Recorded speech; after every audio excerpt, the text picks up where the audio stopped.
This is the Angels POSTCAST, your instant game reaction for the Los Angeles Angels. Part of the Locked On Podcast Network. Your team every day.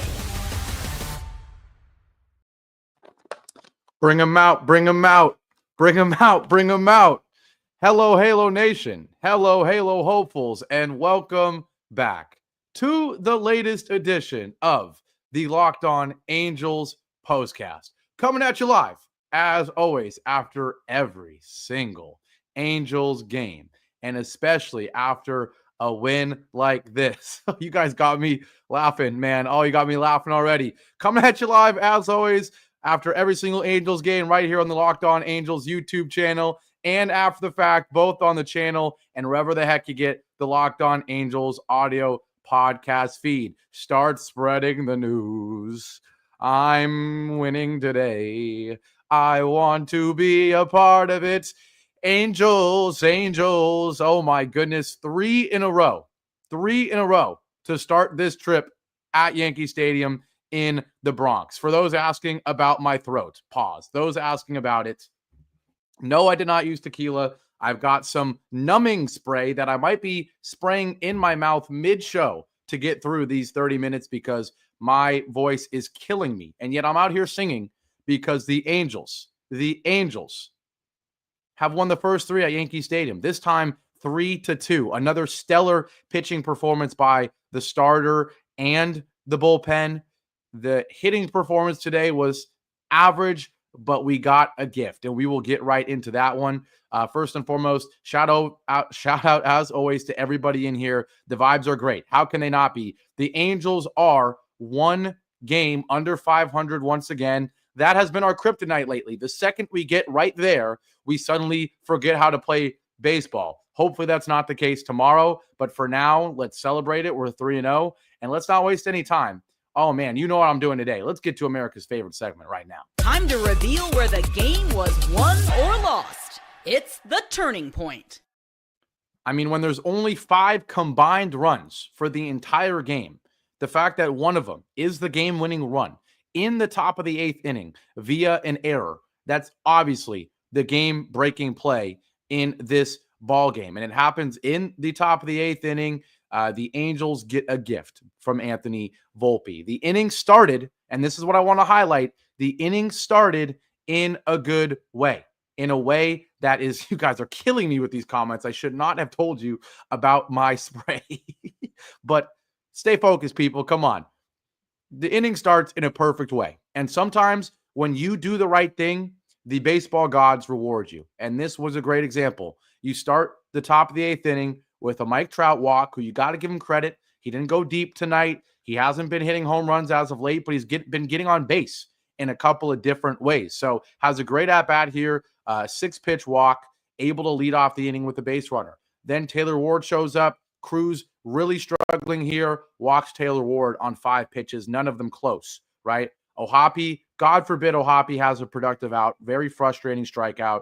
I mean, pitch number 3 was a strike only because he swung. The ball is barely in the picture on MLB.com. It was so in the dirt. That was frustrating. But then, once again, you do the right things. The baseball gods reward you. Luis Rengifo takes a 4-pitch walk. At this point, Boone has no decision other than to take Cruz out. Absolutely no control at this point. And so the Angels somehow, some way, score the game-winning run in the top of the 8th inning, despite not getting a single base hit. 3 walks, load the bases with 1 out, and then on 2-0 swinging. I could not believe it.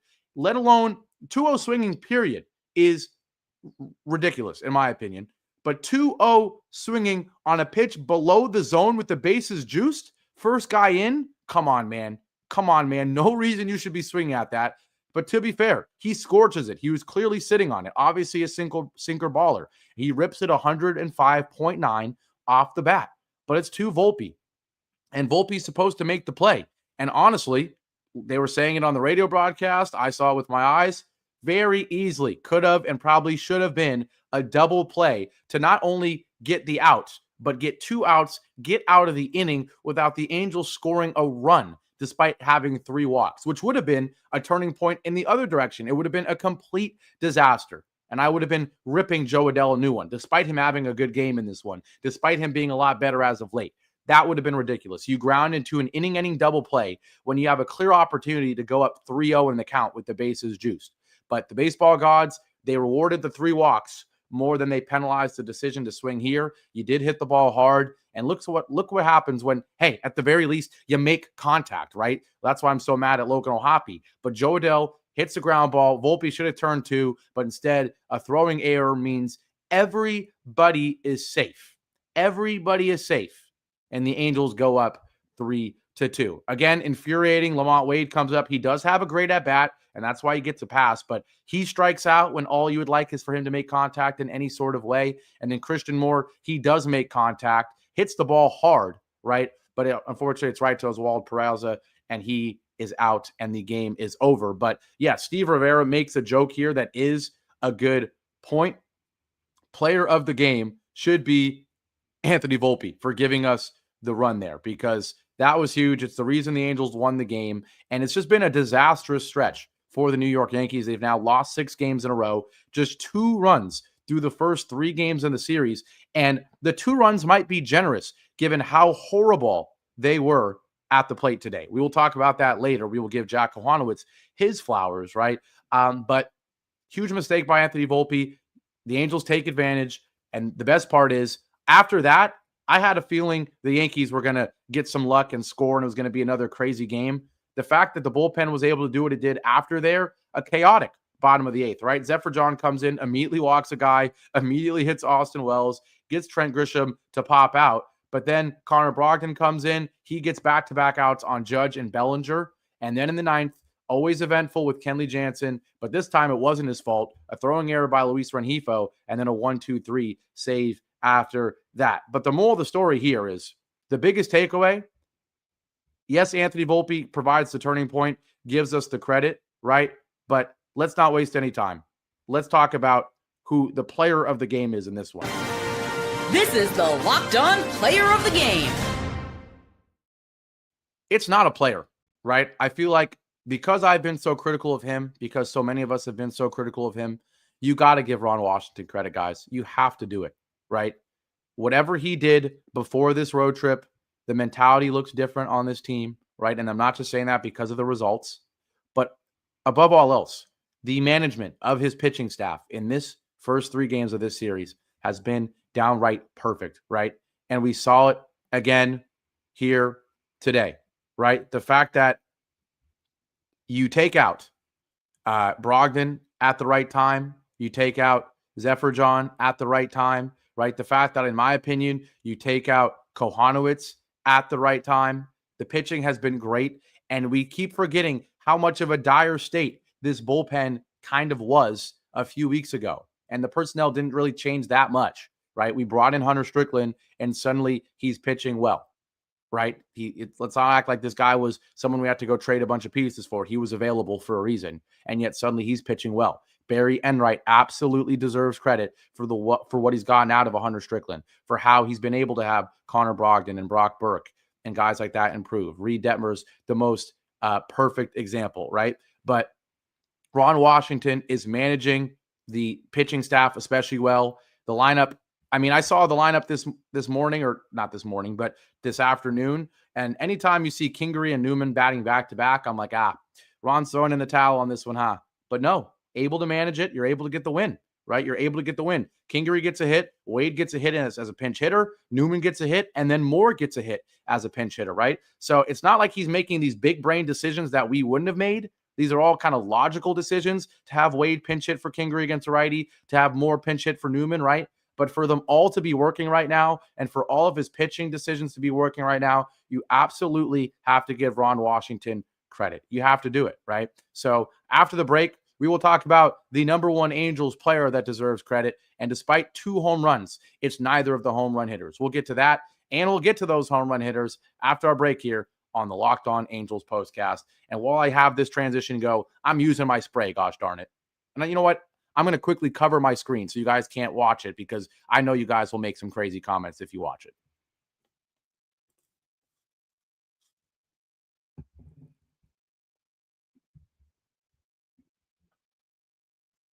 Look at that, for technical advanced savviness by me to not let you guys be absolute freaks in the comment section. And just like that, my voice is feeling a lot better. So on this Wednesday, today's show is brought to you by Monarch Money. If you ever check your bank account and wonder where did all my money go, between dining out, online shopping, entertainment, it's certainly easy to lose track, but that's where Monarch Money comes in, your personal CFO, giving you full visibility and control over your finances. Monarch Money isn't just a budgeting app. It's a complete financial command center. You can track all your accounts, investments, and spending in one place. So you stop just managing your money and start building wealth. When I started using Monarch, I realized just how much I was spending on food takeout. Now I certainly budget smarter and save more. And the best part is, instead of juggling multiple apps, I and you can use Monarch to check your finances, track spending, and even plan long-term goals all in one place. So take control of your finances with Monarch Money. Use code LOCKEDONMLB at monarchmoney.com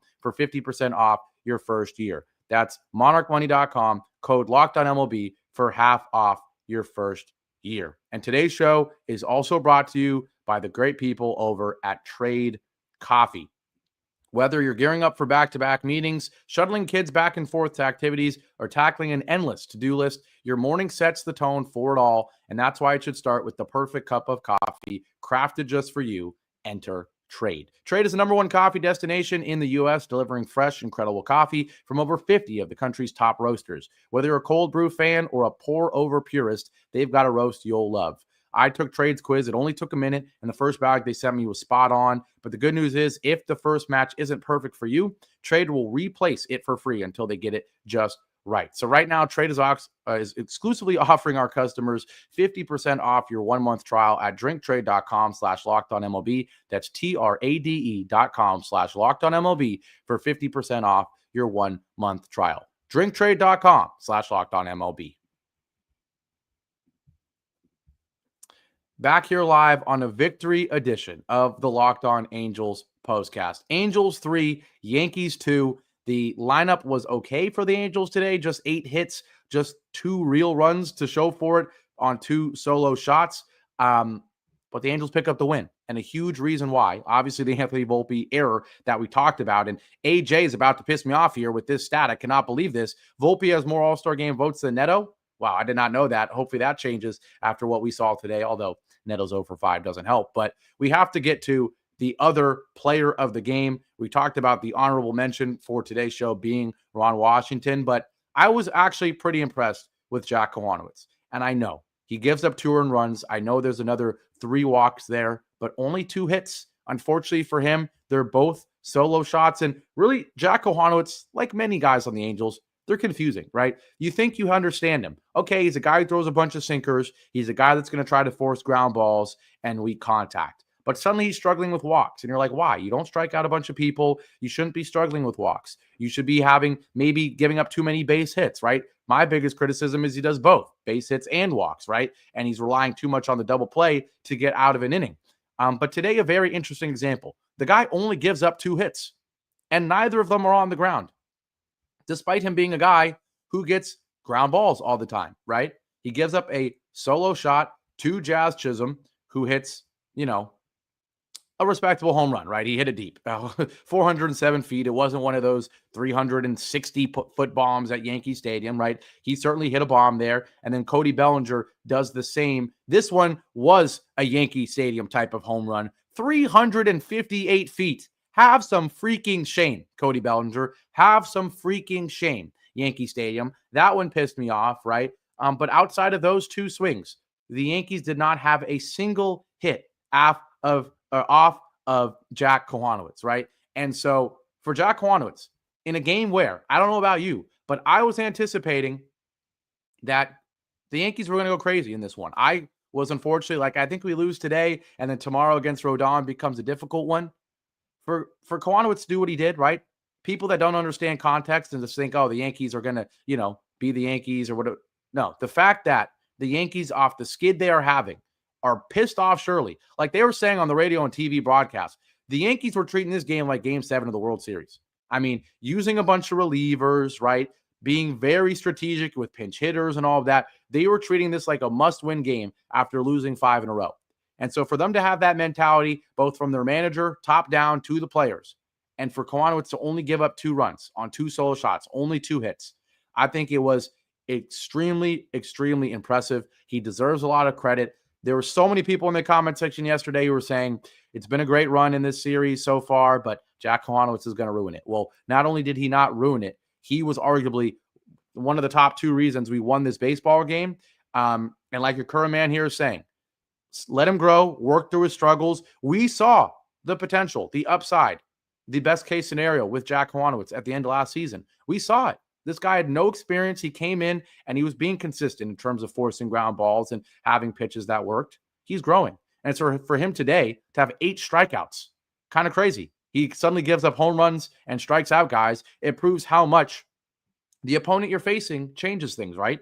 You can try to force ground balls, but if this is the Yankees and they're trying to hit home runs on their short porches and they're swinging for the fences, I guess you're going to give up 2 home runs, but you're going to have 8 strikeouts and not give up another hit outside of that. So shout out to Jack Kochanowicz. Didn't go very deep in the game, only 5 in the third. And so that's where Ron Washington deserves more credit. Barry Enright as well, because the bullpen has become so freaking reliable. You're telling me you got 3 2/3 innings without giving up a run. You only gave up 1 hit. You only gave up 1 more walk. Burke, 1 hit, 3 outs outside of that. Neris, 2 outs. A strikeout, no base runners, right? Zephyr John gives up the walk. He hits a guy. It got very intense there. But guess what? Brogdon comes in, gets Aaron Judge and Cody Bellinger back-to-back outs. And then Kenley Jansen gets save number 15. The bullpen is red hot. The starting rotation is pitching well. And the Angels lineup has kind of quietly been not too good in this series. And yet you're 3-0. It proves you can win in many different ways in the game of baseball. That's what makes this game beautiful. And the fact that the Angels have an opportunity to earn a 4-game sweep at Yankee Stadium, talk about a momentum swing that would be. Whether or not, and that's what I want to end this with, you let me know if I'm tripping, but whether or not the Angels win tomorrow, I think it becomes a successful road trip. I have to stick to what I said. I came into this 7-game trip saying the Orioles are better than we're going to give them credit for, and we know how good the Yankees are. If we win 3 out of 7, if we go 3-4 on a road trip, I think it's a success. The fact that we went 3-4, or we're 3-3 already, we've gotten the 3 wins already, would make it a success based on that. But the fact that we did it with 3 straight at Yankee Stadium against the Yankees, coming off of a sweep, come on now. Come on now. And that's interesting. Jesus, or Jesus, I'm assuming Jesus Perez in here saying the Angels are not a momentum team. It's interesting, right? Because I don't know. One day you think they are, right? How often does this team win 2 and then lose 2 and then win 2 and then lose 2? Not often, right? Think about it. They had an 8-game winning streak, then they lost 5 in a row. Right? They lose 3 in a row, then they win 3 in a row. This isn't win, win, loss, win, loss, win, loss. No, this is win, win, win, win, win, lose, lose, lose. I think they are kind of a momentum team. The only consistency with this team is that they're inconsistent, but the good news is it's in both ways, right? They're having games where they look like a competent team and a competent franchise. And now we set up a huge opportunity. Whether you win or lose tomorrow, this homestand against the Astros becomes extremely, extremely interesting, right? Because at the very least, it's going to mean something. And that's what we love to see. The Angels, they're 6 games back to the Astros because suddenly the Astros are red hot. They've won 7 of their last 3. But how great would it be? Instead of being the team that lets teams get off the snide against us, let's end a win streak for once, or a hot stretch for once. Let's go 2-1 against the Astros. Let's cut that deficit a little bit. Let's get back to second in the AL West. And more importantly, let's get to 500, maybe even above it, right? Let's do that. And it all starts tomorrow. I don't need us to win tomorrow. I need it to be competitive. And if we win, guess what? I'm pulling out the mini broom and I'm getting very, very hyped. I'm going to need pause. I'm going to need the throat numbing spray if we win tomorrow because I'm going to be screaming all game and all show. But with all that being said, let's preview tomorrow. It is Carlos Rodon. Very, very good this year. 8-5, 3.01 ERA. Tyler Anderson, 2-4 with a 4.44 ERA. I don't know why you guys are in here saying that tomorrow's a must win. I don't know why you're saying that. There's no way you can say that. The Angels have already accomplished everything they needed to do on this road trip. So saying must sweep, no excuses. I disagree. Angels win. I disagree. I'm certainly hoping, Angel Antonius, that you're summoning the mini broom, but I don't think it's a must win. You need to be realistic. You're playing against Carlos Rodon. He's got a 3.01 ERA. He's been great. He's 8-5. Tyler Anderson's been good. If you can do exactly what you did tonight is exactly what I asked for from this team. If you can find a way to keep it close, anything can happen in the last few innings. Do that again tomorrow. Whether it's 6-6 or 2-2 going into the last few innings, that will have been successful. And if you lose the coin flip tomorrow, it's okay. But make it a coin flip, and maybe you'll win it. That's what we did tonight. We made it a coin flip, and we won it, right? So let's get this win tomorrow. If we don't, it'll be okay. Come on, Angels win. This is not negativity. Come on, this is not negativity. This is realism. This is being fair. Negativity is the Angels losing tomorrow and then everyone coming in here and saying how disappointed they are, right? That's negativity. I'm being level. Unlike this team's performance, I'm trying to be level and steady and say that when we come in tomorrow, if we lose, I will not be negative. I'll be the most positive one in here because I'll be saying it was already a successful road trip. That's my take on the matter. But with all that being said, don't forget early first pitch tomorrow, 10:05. You guys got to be trolling. Everyone's still in here saying it's a must win. It's a must win. Come on, guys. I would love to win the game. You know I would love to win, right? RJ Duarte saying tomorrow is not a must win, but they must win against the Astros. Rest up tomorrow and be ready for the Astros because historically they have owned us. I mean, I think that's a great point. Would you rather win tomorrow and then lose 2 out of 3 or get swept by the Astros, or lose tomorrow and win 2 out of 3 against the Astros? Give me 2 out of 3 against the Astros and lost tomorrow 11 times out of 10, right? So let's do that. Don't forget tomorrow morning, it's an early first pitch, not even a 10:35, 10:05 a.m. first pitch, which means I'll be going live around 12:30. I have tomorrow off. Hopefully a lot of you have tomorrow off, which means I don't have to be doing a crazy show at work. I will be home with my beautiful studio, with my nice microphone. I saw someone in here compare the Angels to Tottenham. Don't ever disrespect my Angels like that, comparing them to a disgraceful, embarrassing club like Tottenham. You see the Chelsea jerseys behind me. London is blue, folks. But I will be here in front of my Chelsea jerseys live tomorrow around 12:30, 1 p.m. when the game ends. Looking forward to seeing you guys there with me. Let's do it after a win, hopefully. If so, you know the broom will be out. If not, it's okay. There'll be context there as well. But take care, everybody. Have a great rest of your Wednesday. If you have tomorrow off, man, celebrate tonight, celebrate tomorrow, and I'll see you back here tomorrow midday. Take care. Go celebrate the win. I'm going to go take care of my health. And as always, go Angels. Take care, everybody.